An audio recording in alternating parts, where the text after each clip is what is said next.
Eu não sei, irmão, se você já parou para pensar por que Deus escolheu a Páscoa para marcar o início de uma nova história na vida do seu povo. Foi assim com Israel.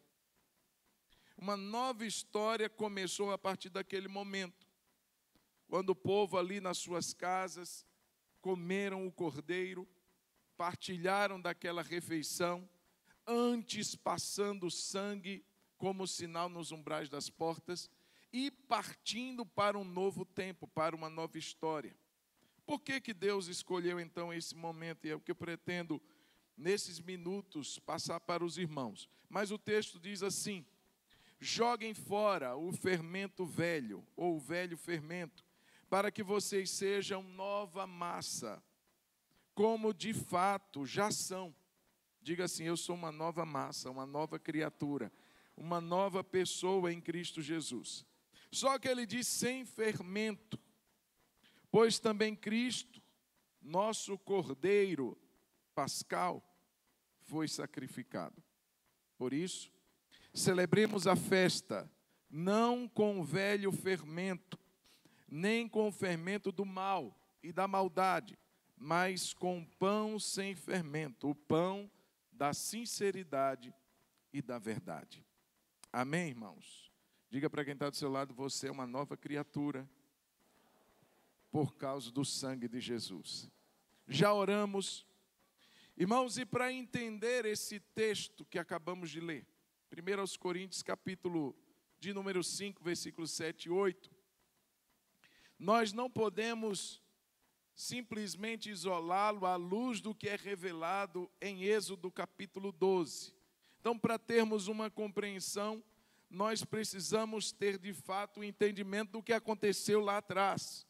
Porque o texto fala de um cordeiro pascal. Se não tivéssemos o Antigo Testamento para nos informar do que seria esse cordeiro pascal, nós estaríamos faltando alguma coisa, incompletos nesse conhecimento. Então, a Páscoa que foi instituída lá no Egito, Êxodo capítulo 12, eu quero mostrar nessa manhã rapidamente algumas verdades que nos farão compreender a realidade do que é a nossa Páscoa hoje, tomando como base a Páscoa que aconteceu lá no Egito. Então, Êxodo capítulo 12, eu não vou lê-lo todo, mas ele vai tratar sobre a Páscoa em si e a instituição da festa. Todos nós sabemos que tinham várias festas em Israel. Cada festa tinha um propósito. Não eram festas aleatórias, mas eram festas que cumpriam um calendário para alicerçar a fé do povo. Então, nós temos a Páscoa como a principal de todas as festas, seguida pelo Pentecostes e pela festa das cabanas, ou tabernáculos, quando o povo ficava ali acampado durante aquela semana, lembrando da peregrinação durante os 40 anos lá no deserto.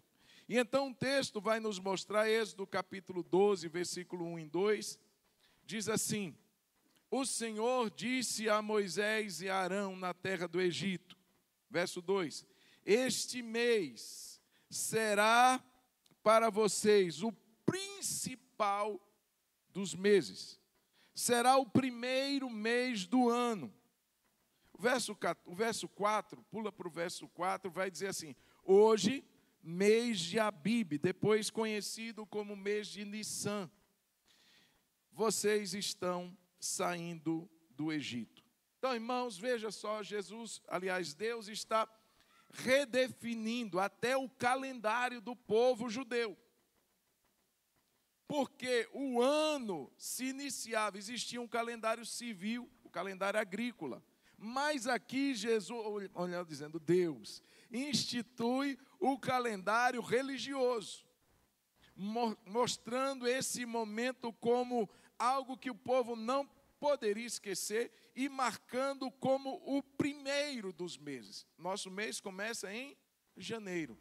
O mês religioso do povo hebreu começaria em abril. Abib é o mês de abril. E diz aqui, irmãos, esse será o principal. Então, o ano para o judeu, o ano civil, começava lá no mês de setembro e outubro, que era o início do outono.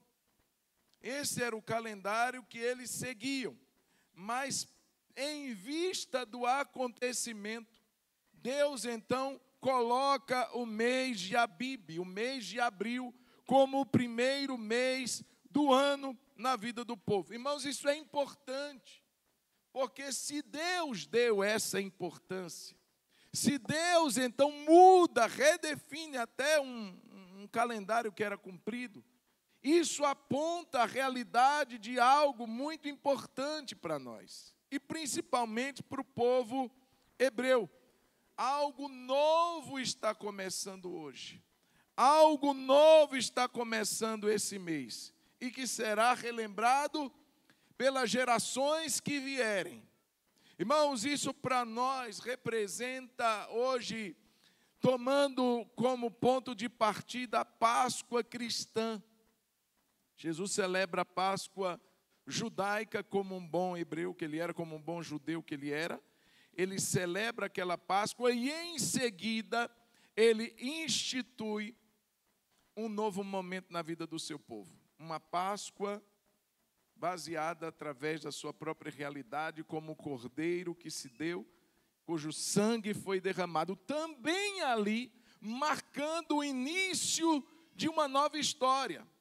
Através da conversão, através do novo nascimento que se dá pela fé, no poder do nome de Jesus, do sacrifício de Jesus, do sangue de Jesus, uma nova história é marcada na vida do povo de Deus. É interessante porque, segundo aos Coríntios, vai nos mostrar exatamente isso. Segundo aos Coríntios, capítulo 5, versículo 17, você o conhece, que diz: se alguém está em Cristo, nova criatura é. Algo novo se iniciando a partir de um evento. Algo novo começando a partir da Páscoa cujo Cordeiro de Deus. Irmãos, porque aquilo que aconteceu lá no Egito foi uma sombra de uma realidade maior que estava por iniciar.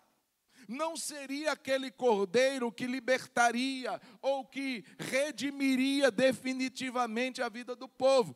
Hebreus vai dizer que não foi o sangue de touros, não foi o sangue de bodes, mas foi o precioso sangue de Jesus, o Cordeiro de Deus.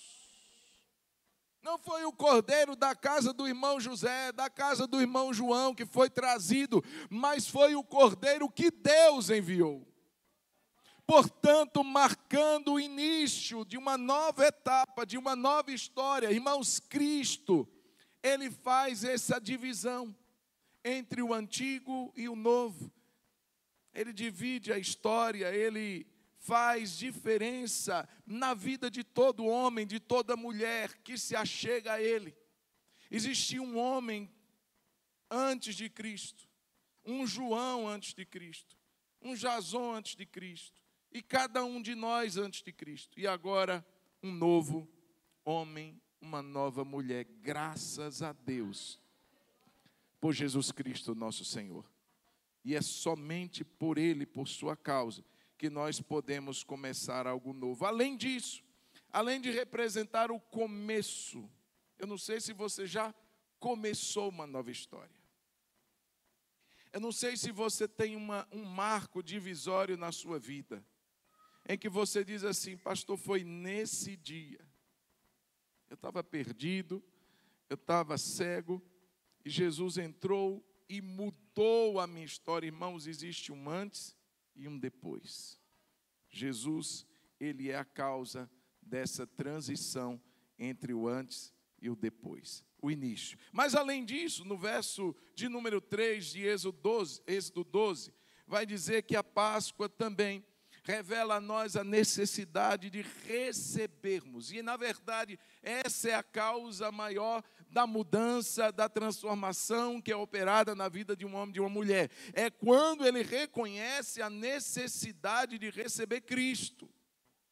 Veja, irmãos, a Páscoa, verso 3, vai dizer assim: falem a toda a congregação de Israel, dizendo: no dia 10 deste mês, cada cada um. Irmãos, é uma decisão pessoal. Ter Jesus não é algo que se repassa como uma herança familiar, mas uma decisão pessoal que tomamos. Cada um tomará para si um cordeiro, segundo a casa dos pais, um cordeiro para cada família. Irmãos, cada família então deveria tomar um cordeiro. E a salvação começa sim por uma decisão pessoal. Eu creio e eu oro, e todos nós devemos fazer assim, orar pela salvação da nossa casa. Os hebreus comeriam em família, reuniriam seus filhos, reuniriam sua família, e ali aquele cordeiro seria repartido entre todos. E todos que estivessem naquela casa, todos que partilhassem do cordeiro, todas aquelas casas marcadas pelo sangue teriam a salvação daquela morte que veio sobre todo o Egito, daquela morte que não poupou o filho do mais pobre nem o filho do mais rico.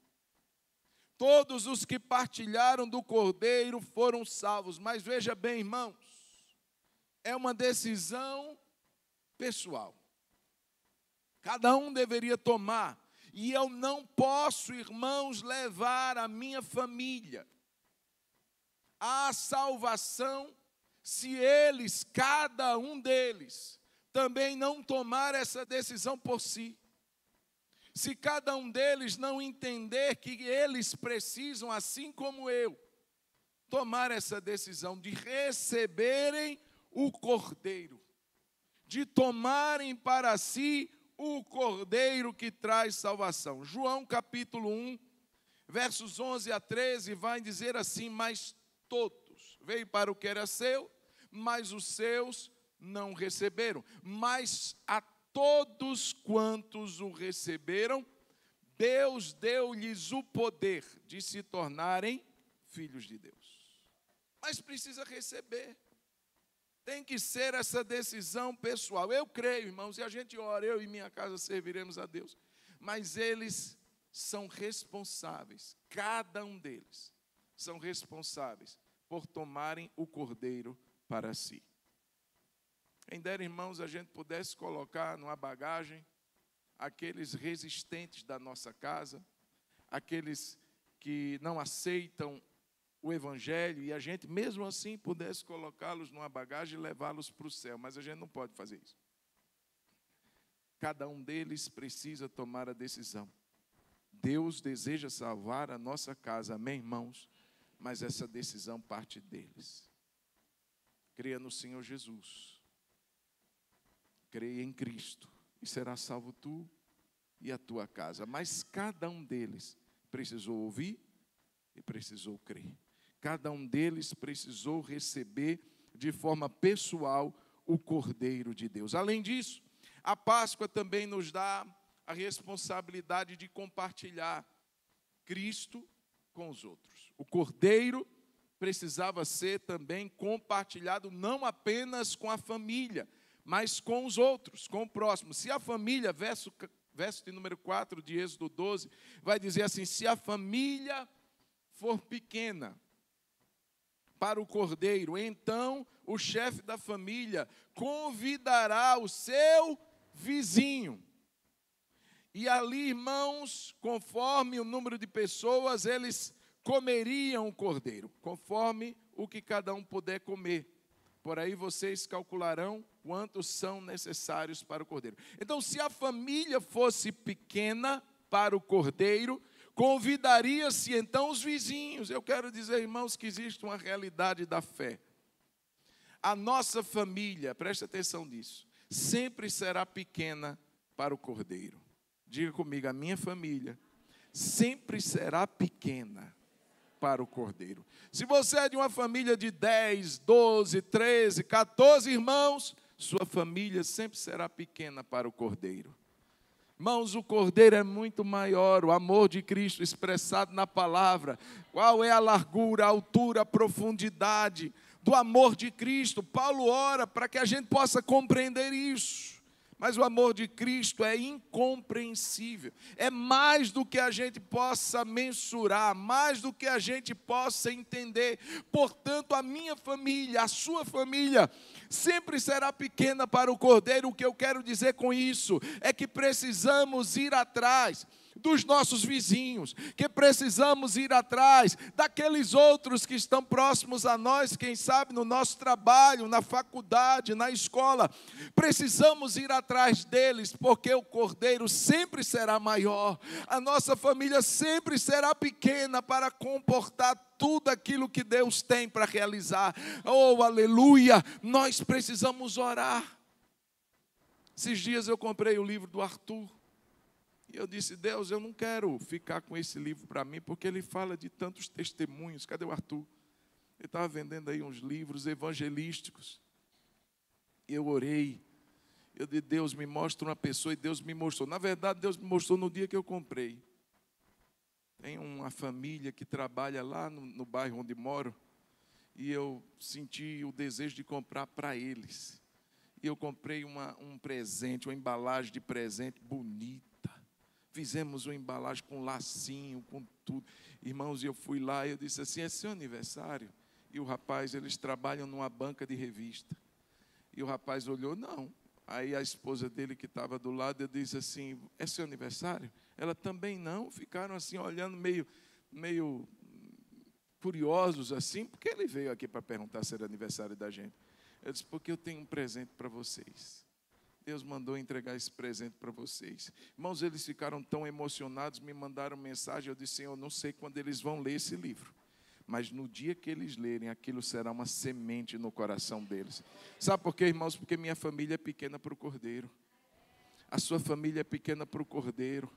E eu sei que Deus quer alcançar os nossos vizinhos. Deus quer fazer uma obra na vida deles em nome de Jesus. Amém, queridos? Então aproveite, quem sabe essa Páscoa ainda, você ainda tem um bombom guardado na sua casa, leva para um vizinho.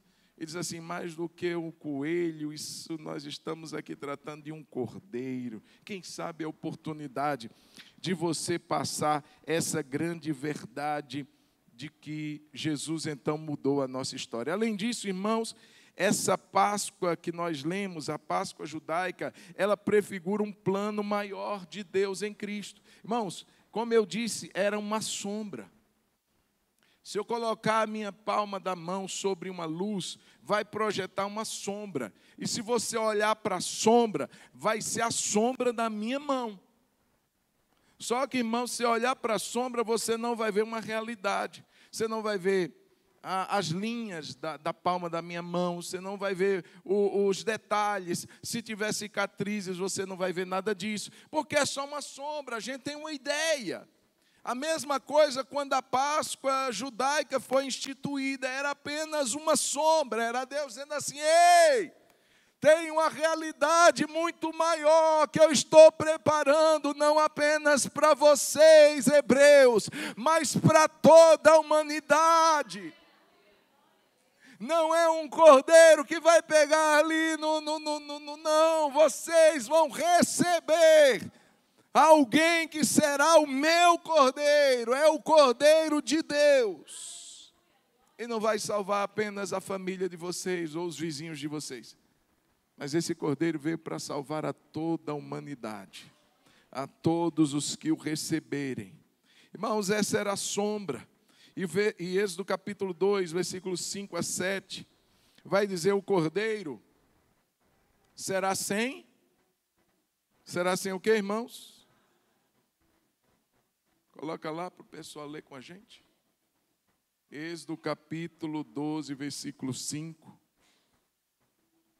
Versículo de 5 a 7. Êxodo 12, de 5 a 7. O Cordeiro será sem defeito. Primeira realidade que Deus iria apontar para o seu povo é que esse Cordeiro que foi ali colocado, ele não poderia mancar, ele não poderia ter deficiência em nenhuma parte do seu corpo, ele não poderia ser cego de um olho, ele não poderia ter defeito algum. Isso apontava exatamente para Cristo. E Hebreus vai nos mostrar exatamente isso, irmãos. Hebreus capítulo 4, versículo de número 15, vai dizer assim: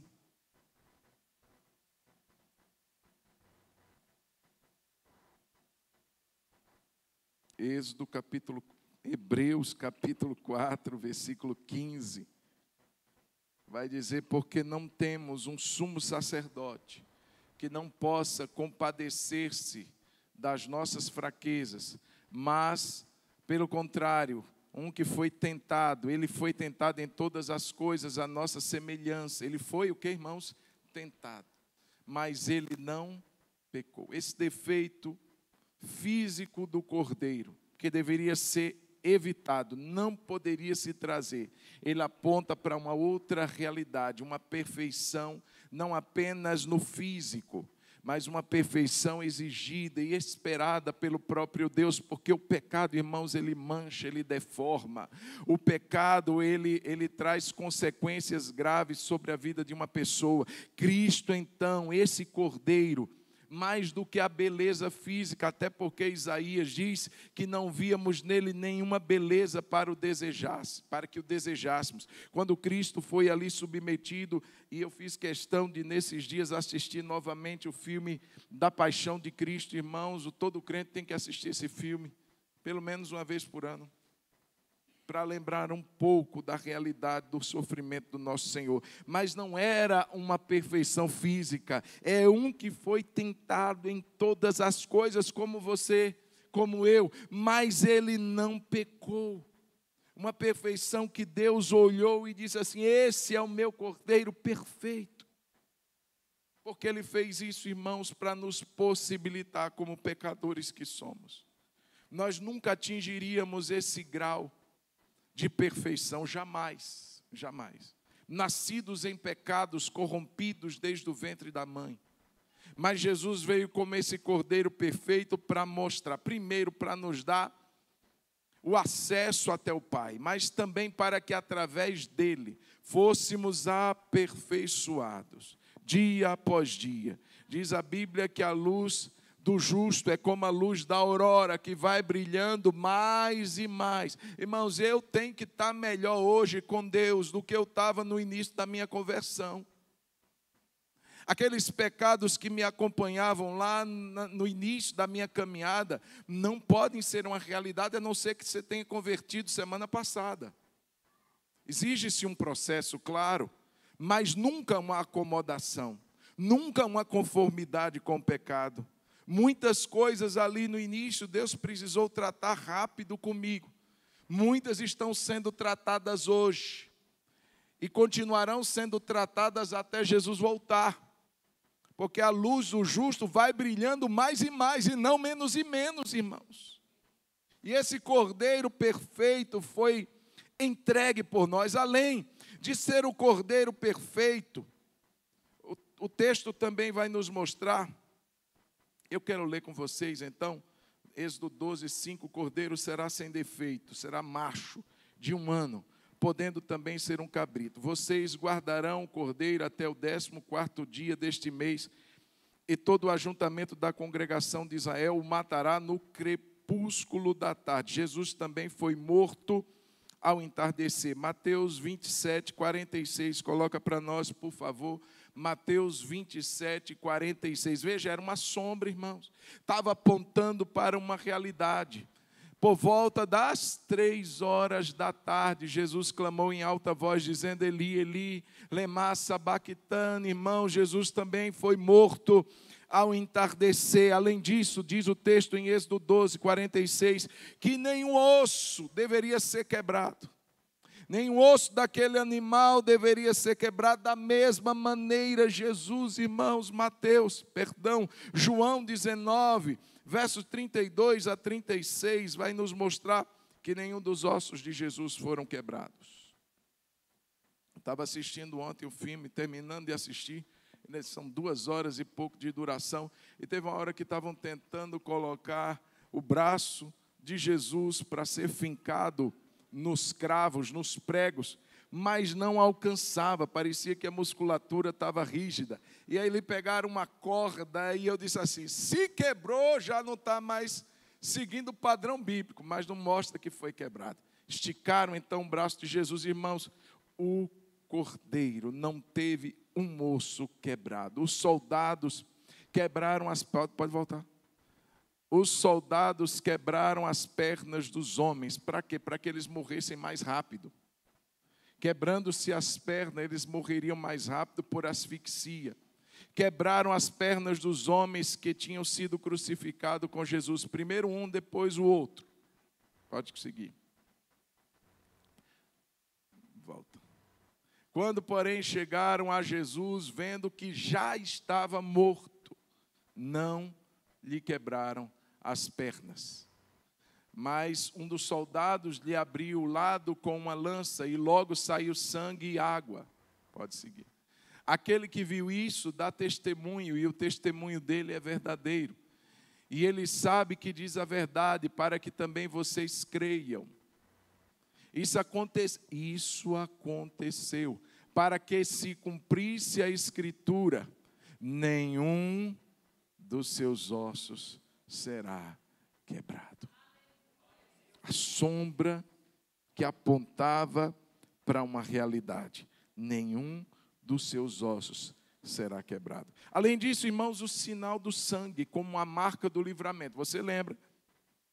Eles tinham que pintar os umbrais das portas com o sangue. E eu quero dizer, irmãos, nós não precisamos fazer isso hoje nas nossas casas, mas precisamos nos apropriar do poder e da realidade do sangue de Jesus Cristo. 1 de Pedro, capítulo 1, versículo 18 e 19, vai dizer que não foi com coisas perecíveis, como prata e ouro, que fomos resgatados. Se você talvez já tem conhecimento, ou você mesmo foi vítima de um golpe, de gente ligando, dizendo assim, está vendo? E tem alguém gritando atrás, é seu filho, é seu irmão, acabei de sequestrá-lo. O que é que eles estão atrás? De dinheiro. Claro que aquilo é um golpe. Mas eles firmam o resgate, o possível resgate. E mesmo que se fosse verdade, irmãos, para a libertação exigiria-se um pagamento. Só que o texto vai dizer, não foi. Com coisas perecíveis como prata e ouro, que fomos resgatados da nossa vã maneira de viver, mas pelo precioso sangue de Jesus Cristo, como de um cordeiro, sem defeito e sem mácula. Irmãos, o sangue de Jesus não precisa mais hoje estar sobre os umbrais das nossas portas, mas ele precisa estar como uma realidade viva dentro dos nossos corações. Nos apropriarmos do sacrifício de Jesus pela fé, tomarmos posse dessa verdade e vivermos uma fé com Cristo, nos garante, assim como garantiu aos hebreus, o livramento da condenação e o livramento da morte. E também, irmãos, para terminar essa realidade dessa sombra poderosa, irmãos, esse sacrifício só seria válido para aqueles que se aliançassem, para aqueles que de fato estivessem ali tomando posse. Êxodo capítulo 12, versículo de número 7. Êxodo 12, versículo 7. Pegarão um pouco do sangue e o passarão nas duas ombreiras e na viga superior da porta. Na casa, nas casas, nas casas em que tem que comer. Não adianta o cordeiro estar lá e a pessoa não comer. Se não comer, não se aliança. Se não participar do cordeiro, não tem a salvação, não faz parte da aliança, não faz parte do livramento. Irmão, Jesus falou isso em João capítulo 6, versículos 50 até os 56. Eu sou o pão, mas você tem que comer. Eu vim do céu, eu sou o pão que dá vida, mas você precisa se alimentar de mim, você precisa beber de mim. Irmãos, essa mensagem escandalizou a muitos, muitos abandonaram Jesus. Você tem que comer minha carne, tem que beber meu sangue. Muitas pessoas não entendiam essa realidade da mensagem espiritual que Jesus estava trazendo. Imaginava-se falar de um canibalismo. Jesus não estava tratando sobre isso, mas ele falava de se apropriar, de se aliançar com ele. Irmãos, quando você vê uma ceia, alguém celebrando uma ceia com outro, isso acontecia muito no Antigo Testamento, quando se queria estabelecer uma aliança entre governos, entre povos, entre pessoas, entre famílias, chamava-se para uma ceia. Vem participar comigo, e sentavam-se juntos. Aquele animal já tinha sido morto, a carne seria comida e seria dividida, partilhada. A mesma carne que você está comendo, eu estou comendo. O mesmo vinho que você bebe, eu também bebo. Então, a partir de agora, nós temos uma aliança. Irmão, Jesus aplica esse conceito, e ele diz assim: você precisa comer da minha carne para ter algo em mim, para partilhar da minha vida. Você precisa beber do meu sangue, você precisa se aliançar comigo, você precisa se tornar um comigo. Você já imaginou isso, irmão? Você pegar o pão que representa a carne de Jesus, e ao comer você diz assim: Jesus agora faz parte da minha vida, é carne da minha carne. Você pega o cálice e o bebe, é como se você dissesse assim: o sangue que representa a vida de Jesus está em mim. Somos um, sangue do sangue. Eu faço parte dessa aliança, eu faço parte desse propósito. Precisava comer. Existia o cordeiro, mas se alguém se recusasse a comer, estava dizendo: eu não faço parte dessa aliança.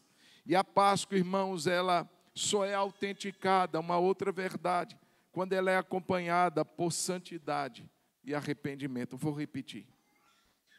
A Páscoa, ela só é autenticada quando ela é acompanhada por arrependimento e santidade. Quando você vai ler o texto de Êxodo, além do cordeiro, eles precisariam comer o quê, irmãos?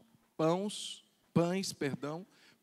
sem fermento e ervas amargas. Um dia fizemos isso aqui na igreja.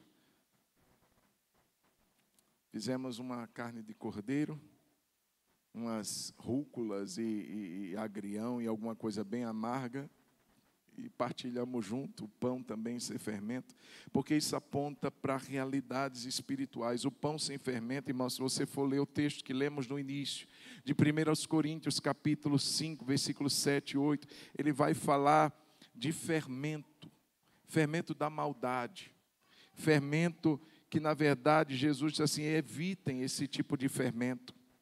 Fermento da hipocrisia, fermento dos fariseus, fermento da maldade. Isso simbolizava o pecado, irmãos.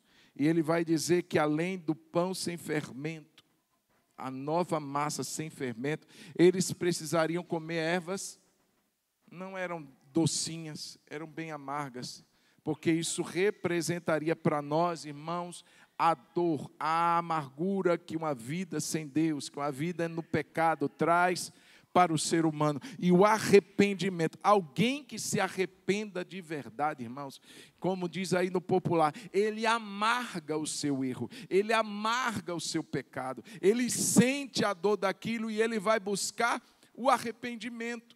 Irmãos, não existe um arrependimento que seja doce. Não existe um arrependimento que seja suave. Se eu de fato me arrependo de algo que eu fiz, eu preciso chorar por aquilo, eu preciso lamentar por aquilo, eu preciso desesperadamente buscar o perdão de Deus, a reconciliação de Deus, por conta daquele pecado. Nunca será algo fácil, nunca será algo doce, nunca será algo ameno, açucarado. Não existe esse perdão, irmãos, baseado numa reformazinha, numa recalchutagenzinha. Tem que ter uma mudança, tem que ter uma meia volta, tem que marcar um novo momento. Isso, irmãos, precisa ser buscado a todo custo. Isso muitas vezes vai amargar, vai fazer cara feia, vai dizer: oh, que horrível, que negócio ruim.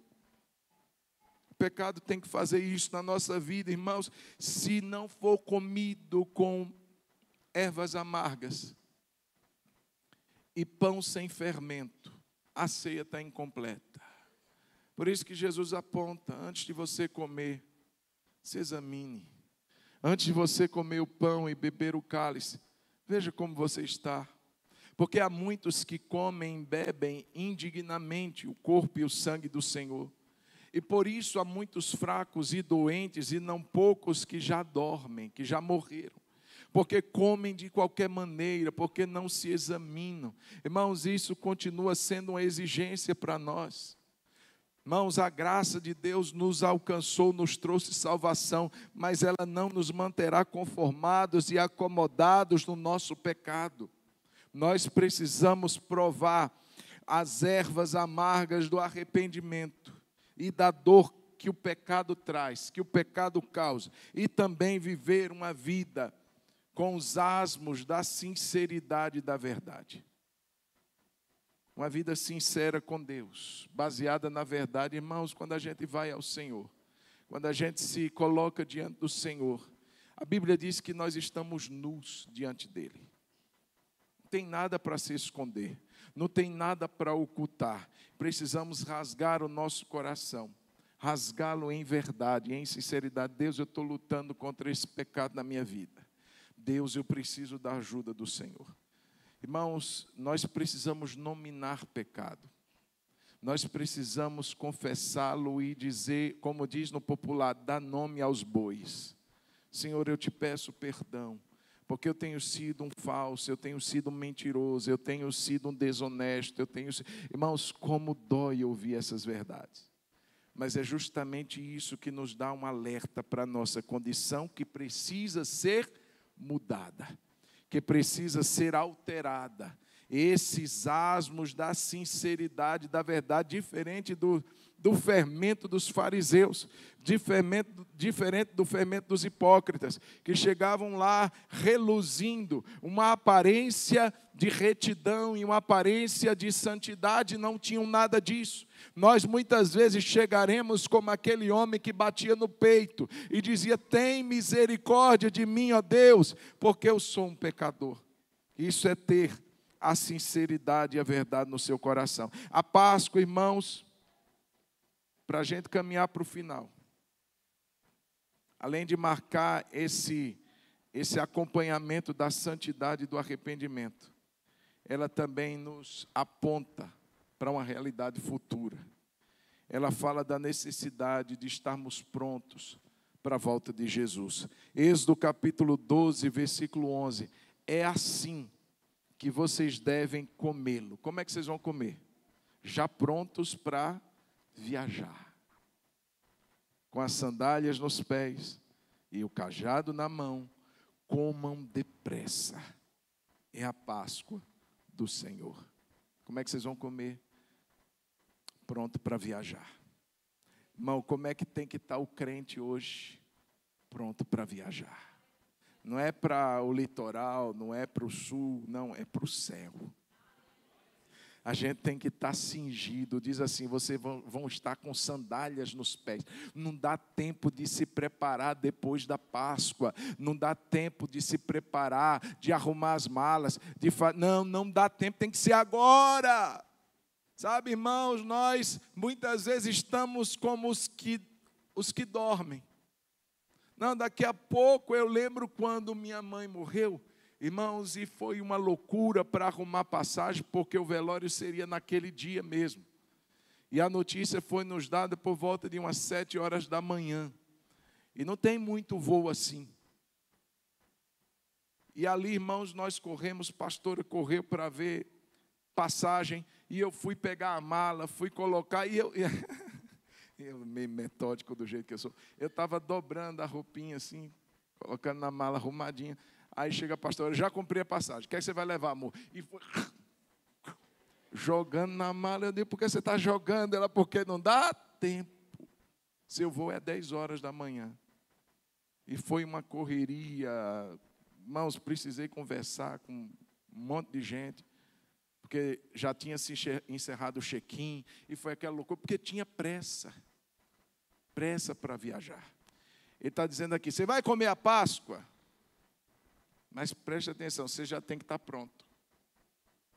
Não dá tempo de se aprontar depois. Tem que ser agora. Pronto para viajar, sandália nos pés, cajado na mão, comam com pressa.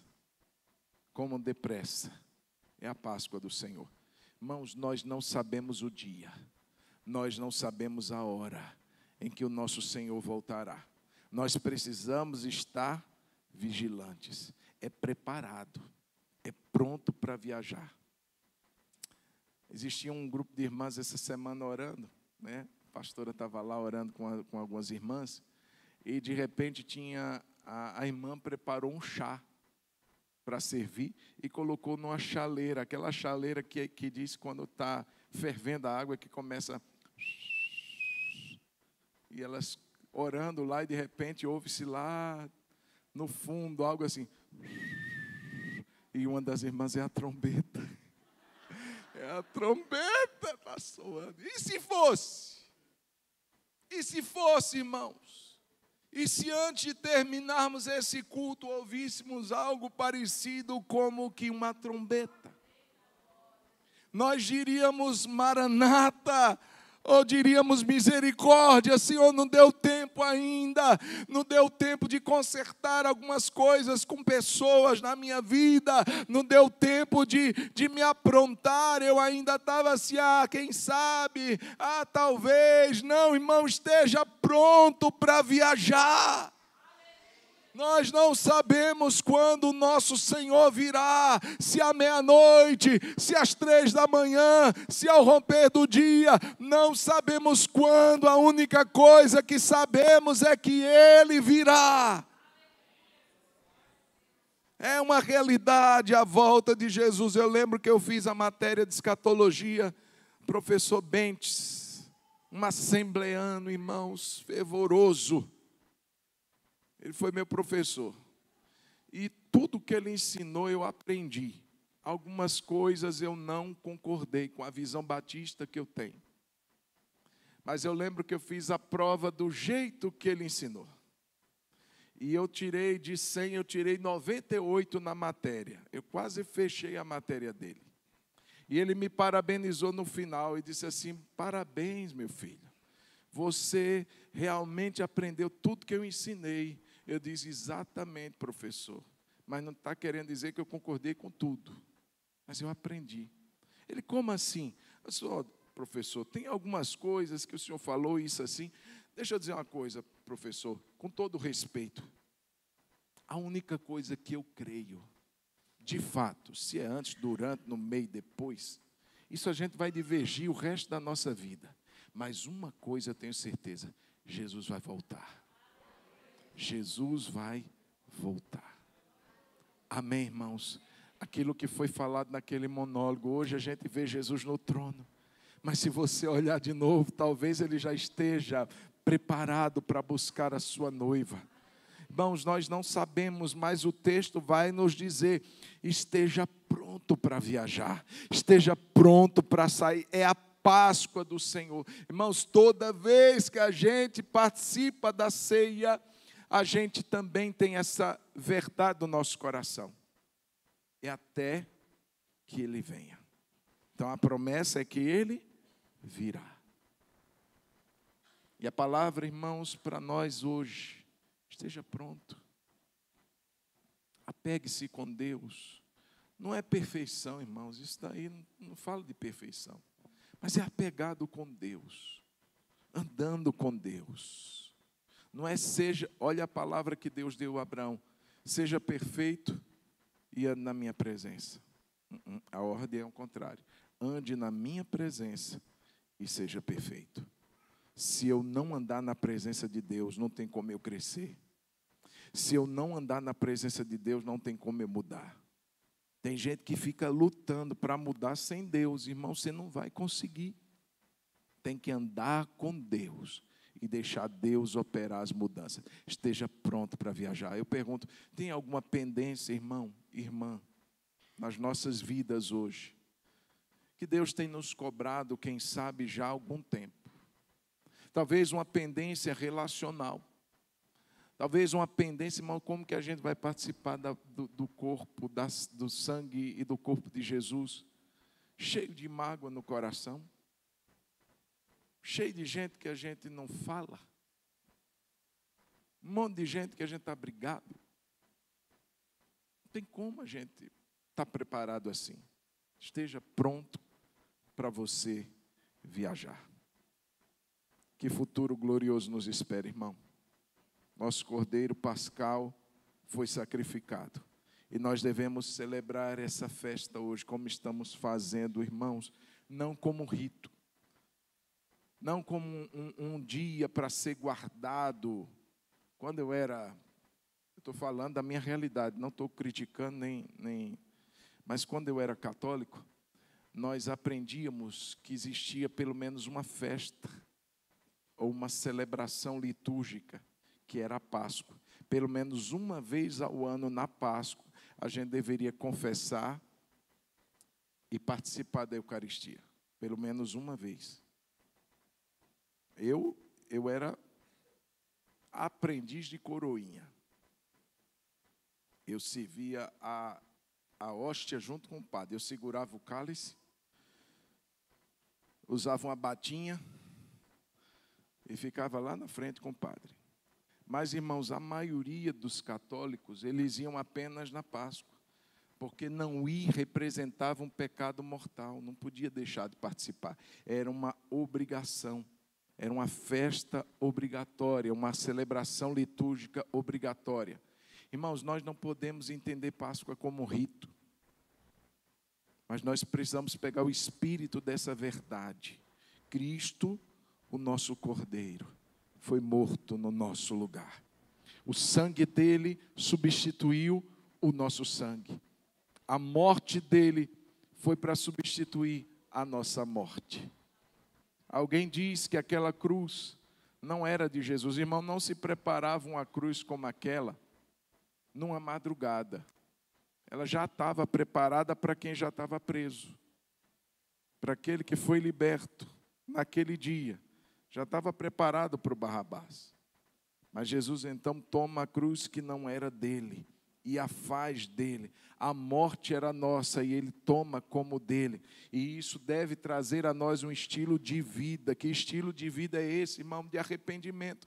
Ei, arrependimento não é só no dia que a gente batizou, não é só no dia que a gente converteu, não. Nós precisamos caminhar em arrependimento. Nosso coração precisa estar voltado para essa esperança do futuro e dizendo: Deus, me prepara hoje. Eu quero viver uma vida que glorifique o Pai.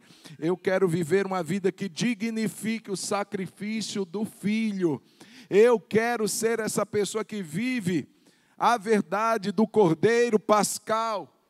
Um coração como asmo, uma massa nova, uma massa sem fermento, para a glória do teu nome, porque eu estou me preparando para viajar.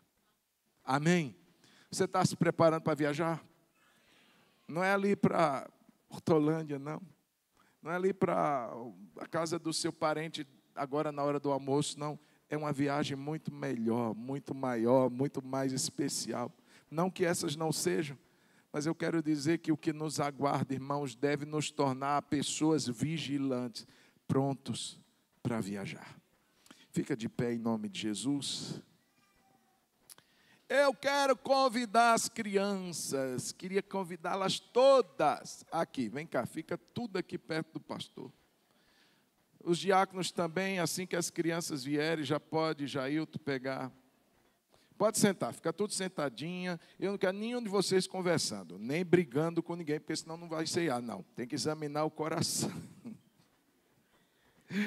Vem cá, bebê, todo sentadinho, todo sentadinho. Cadê as tias? As tias vão ajudar aqui, junto com os diáconos. Pode vir, pode vir. Senta aqui embaixo também os menorzinhos, ó. Muito bem. Isso. Vem, pode vir, João, vem. Vocês estudaram sobre a Páscoa, sim ou não? Quem estudou sobre a Páscoa? Vocês aprenderam a musiquinha? Que musiquinha? Não sabe. Cadê Limar? Bora tocar? Cadê os diáconos? Podem vir enquanto estão se preparando, as crianças vão lembrar. Pode sentar, gente, pode ficar sentado, vocês. Isso. Tem uma musiquinha que diz assim: no Egito escravo eu fui, sim, sim, ó sim. No Egito escravo eu fui, do rei Faraó. Quem de vocês sabe essa música? Ninguém? Ah, não, gente. Vocês não sabem essa música? Você sabe, João? Além do João? Não? Não? Ah, isso é da minha época. Quem é que sabe essa música? Aí, ó. Olha, vamos aprender aqui, ó. No Egito escravo eu fui, sim, sim, ó sim. No Egito escravo eu fui, do rei Faraó. Triste, bem triste estava o meu coração, clamava: liberta-me, Senhor. Como é que estava o coração do povo lá? Triste, bem triste estava o meu coração, chorava: liberta-me, Senhor. Moisés foi a Faraó, sim, sim, ó sim. Moisés foi a Faraó, ele disse assim: deixa meu povo livre para prestar-me culto, assim diz o Senhor. Deixa meu para prestar-me culto, assim diz o Senhor. Aí o Faraó, olha aqui, ó. Peraí. Vocês acham que Moisés foi lá no Faraó? Como é que estava o Faraó? Rindo para Moisés? Estava como? Como? A cara dele como era?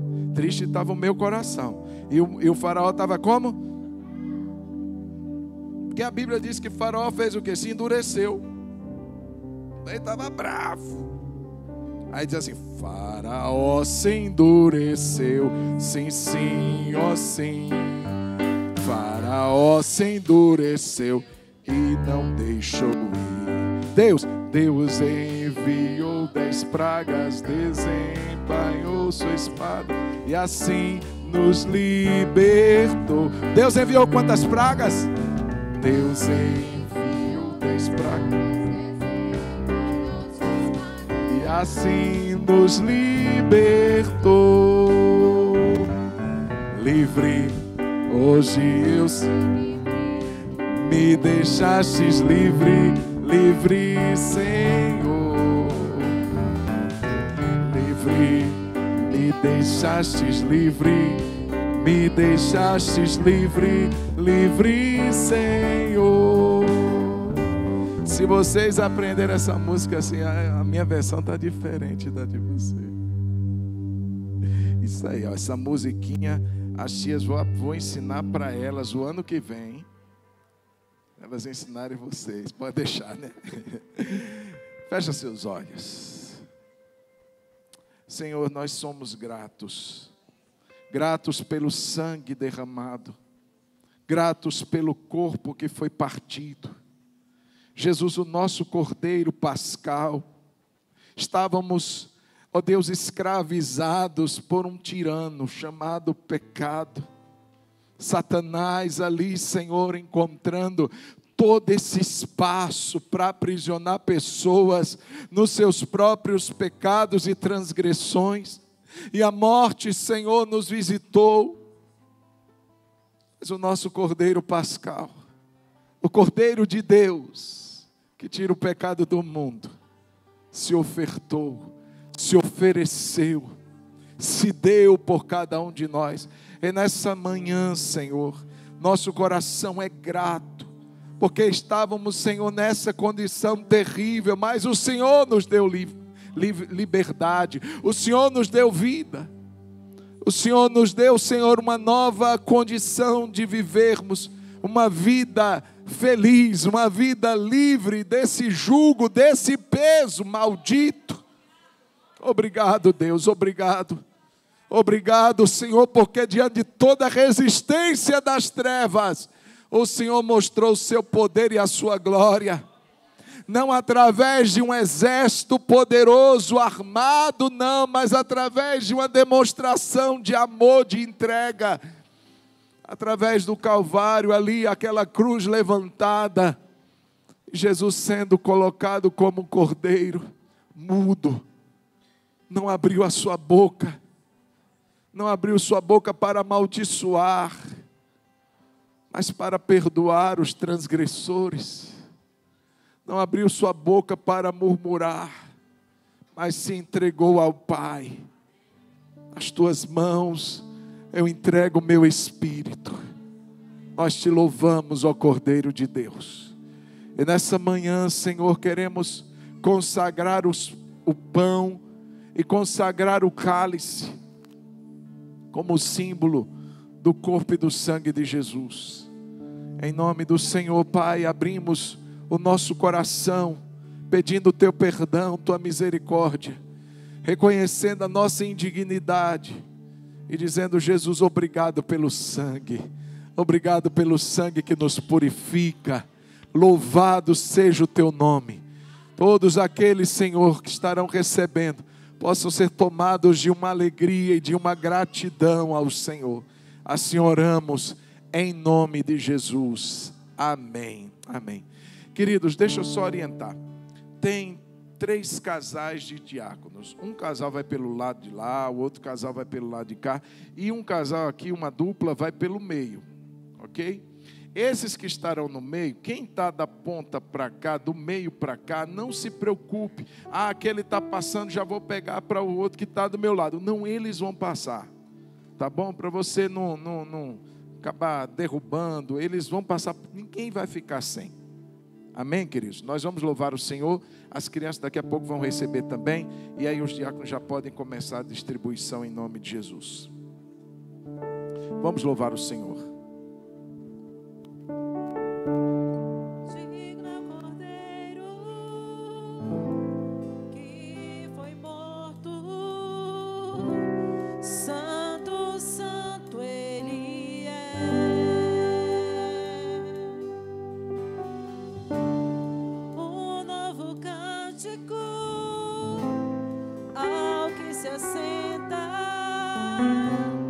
Sobre o trono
Glória a Jesus.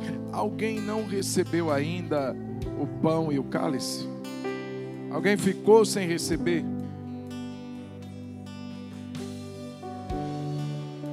Crianças, vamos lá. Olha aí que lindo vocês aqui hoje. Todo mundo está com pão aí? Cadê o pão de vocês? Aí vocês fazem o seguinte: vocês deixam o cálice em algum outro lugar do ladinho de vocês e pegam o pão. Senão você não tem... Muito bem, Rafinha, muito bem. Lá no Egito, segura o pão. Lá no Egito, quando aquele cordeiro foi morto e o sangue foi passado, toda a família tinha que comer junto. Aí Jesus disse assim: eu agora sou o cordeiro. E a carne que Jesus decidiu que a gente comeria era esse pedaço de pão. Quando a gente come, a gente está também igual o povo lá no Egito, dizendo que a morte não entre na minha casa, que a morte não encontre a minha vida. Então nós vamos junto com todos os irmãos, após essa oração, comer o pão. Não come agora não, levanta o pão. Vamos levantar o pão, gente? Vamos levantar o pão? Cadê o pão? Cadê o pão, Noinha? Cadê o pão, Bernardo? Levanta o pão, João. Isso, levanta o pão. Senhor Jesus, que grande alegria é essa realidade, essa verdade de que Cristo foi o nosso Cordeiro Pascal, de que o Cordeiro foi morto. A Bíblia diz que foi imolado antes da fundação do mundo, mas agora revelado a nós. Na plenitude dos tempos, Deus enviou seu Filho, nascido de mulher, nascido sob a lei. Obrigado, Deus, porque fomos alvos desse amor e dessa redenção, desse sacrifício que foi realizado pelo perfeito Cordeiro, o Cordeiro de Deus. O seu corpo partido, representado aqui por esse pão. E nós o consagramos nesse momento, dizendo: Senhor, estaremos partilhando do corpo do Senhor, corpo que foi partido por nós. Obrigado, meu Pai. Obrigado, meu Deus. As crianças, os irmãos, nessa manhã de Páscoa, de uma maneira muito especial, recebemos com gratidão pelo livramento da morte e da condenação proporcionada a todos nós. Muito obrigado. Assim oramos em nome de Jesus. A Bíblia diz que na noite em que Jesus foi traído, ele tomou o pão e, tendo dado graças, ele deu aos seus discípulos, dizendo: tomai e comei, esse é o meu corpo que é entregue por vocês. Em memória do Senhor, vamos comer todos juntos agora o pão, que é símbolo do corpo de Jesus.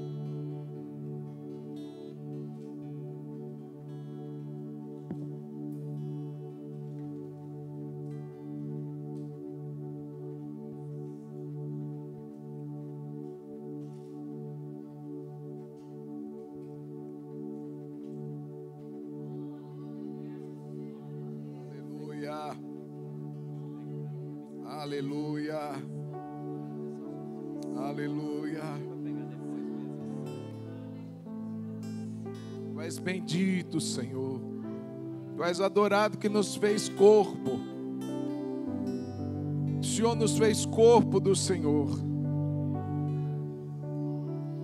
O Senhor alimenta esse corpo, o Senhor cuida desse corpo.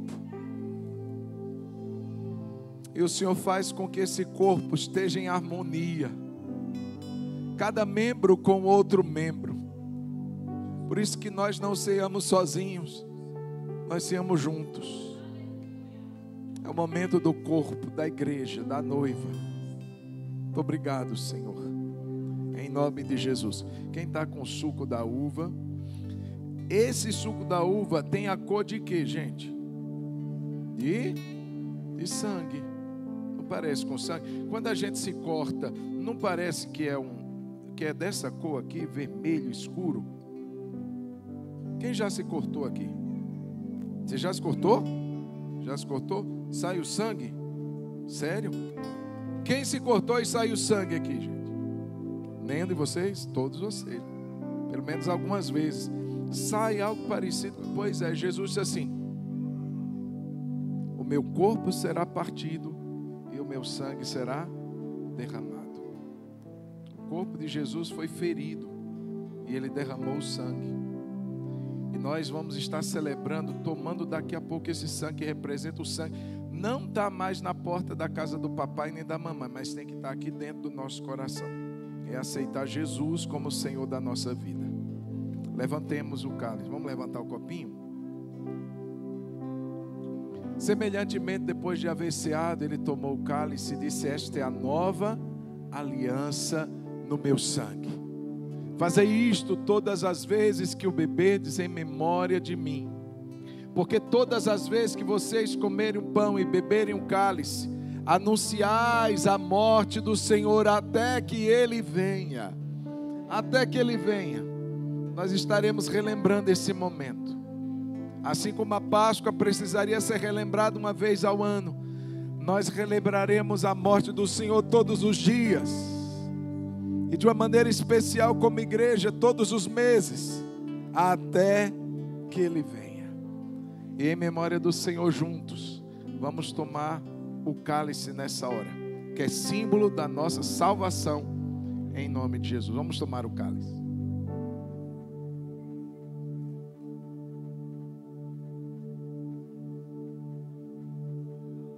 Aleluia, aleluia. Deixa eu perguntar algo às crianças aqui. Quero perguntar a vocês agora: quem de vocês gostaria de hoje, talvez não tenha feito, mas receber Jesus no seu coração? O cálice representa apenas o fato de que Jesus morreu por nós, mas a gente precisa receber Jesus no nosso coração para termos a salvação. Tem alguma criança que ainda não entregou a vida para Jesus e quer fazer isso agora? Pastor, eu quero entregar minha vida para Jesus. Tem alguma? Se tiver, levanta a mão, faz assim, ó. Tem alguma criança que quer receber Jesus hoje, nunca fez isso, mas quer fazer agora? Quer que Jesus entre no coração? Aqui tem alguém, gente, que ainda não fez uma decisão por Jesus e quer hoje marcar esse momento entregando sua vida para Cristo?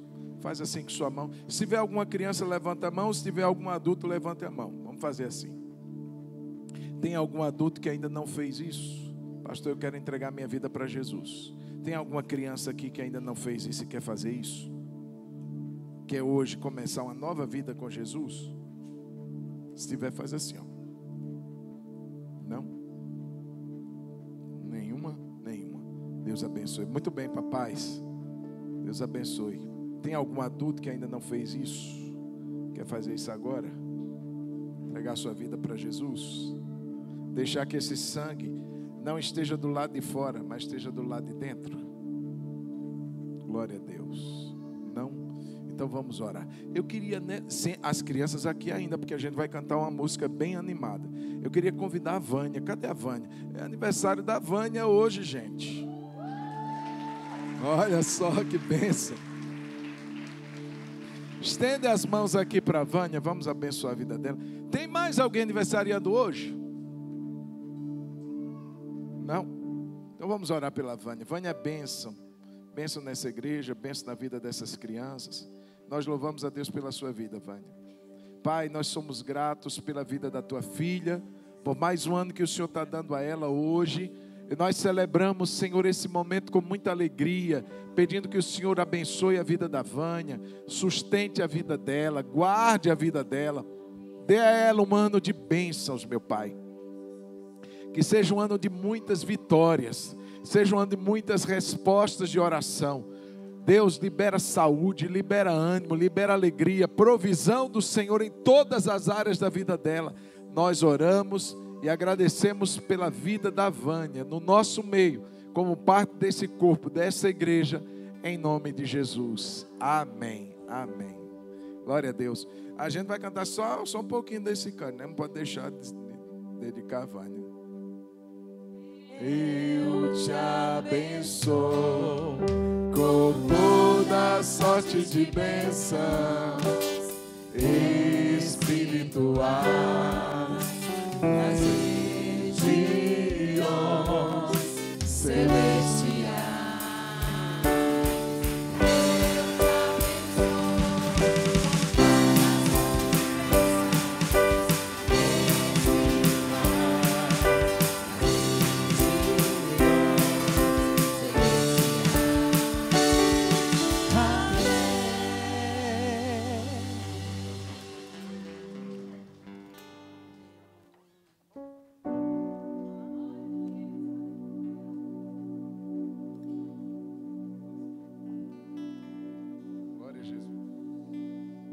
Glória a Deus. Acabou a pilha ali.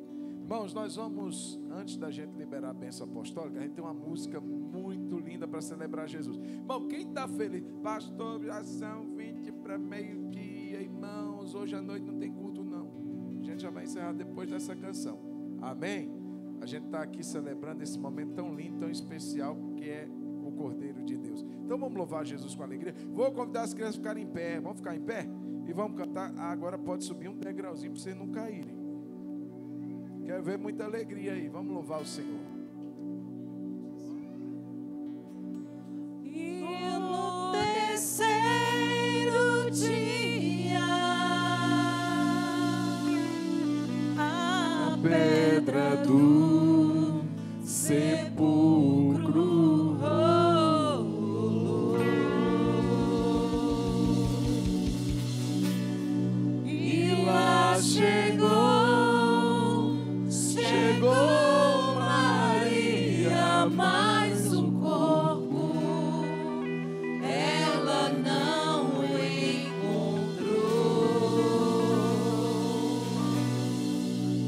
O anjo lhe falou que ele não estava lá.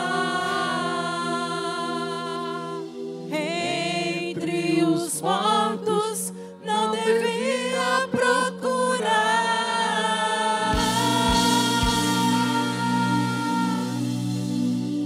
Viu o jardineiro e perguntou: onde está o meu Senhor?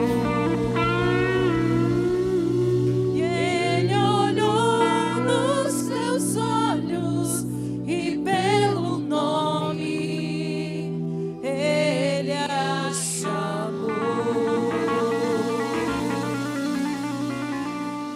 Ela reconheceu a voz do mestre. Agora meu Jesus ressuscitou. Hoje eu sou livre para amar a Deus e viver vitorioso como Deus é. Hoje eu sou livre para celebrar. O pecado não pode mais me dominar. Hoje eu sou livre para amar a Deus, ser vitorioso com filhos seus. Hoje eu sou livre para celebrar. O pecado não pode mais me dominar. Ele vive, ele reina, ressuscitou, é vencedor. Está sentado sobre o trono, só ele é digno de todo louvor, de todo louvor. Hoje eu sou livre para amar a Deus e ver vitorioso com filhos seus. Hoje eu sou livre para celebrar. O pecado não pode mais me dominar. Hoje eu sou livre para amar a Deus e ver vitorioso com filhos seus. Hoje eu sou livre para celebrar. O pecado não pode mais me dominar.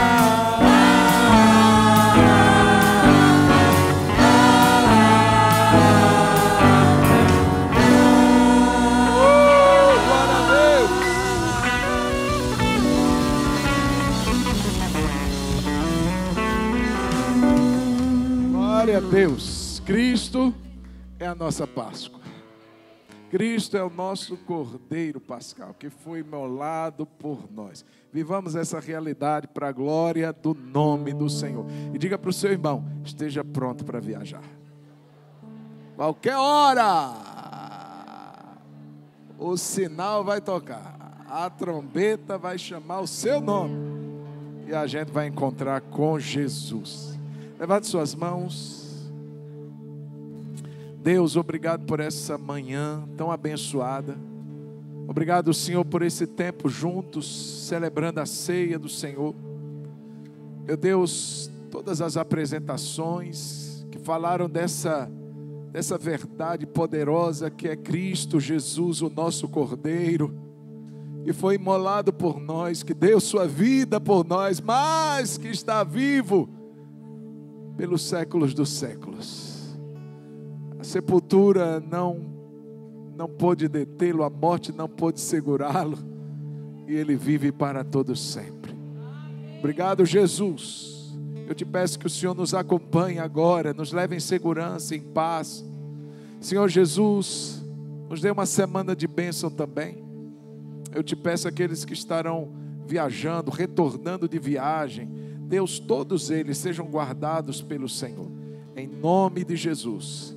E agora, meus irmãos, que a graça de nosso Senhor Jesus, que o amor de Deus o Pai, que a consolação do Espírito Santo seja sobre todos nós, seu povo, hoje e para sempre. Amém, amém, amém. Vamos aplaudir Jesus mais uma vez.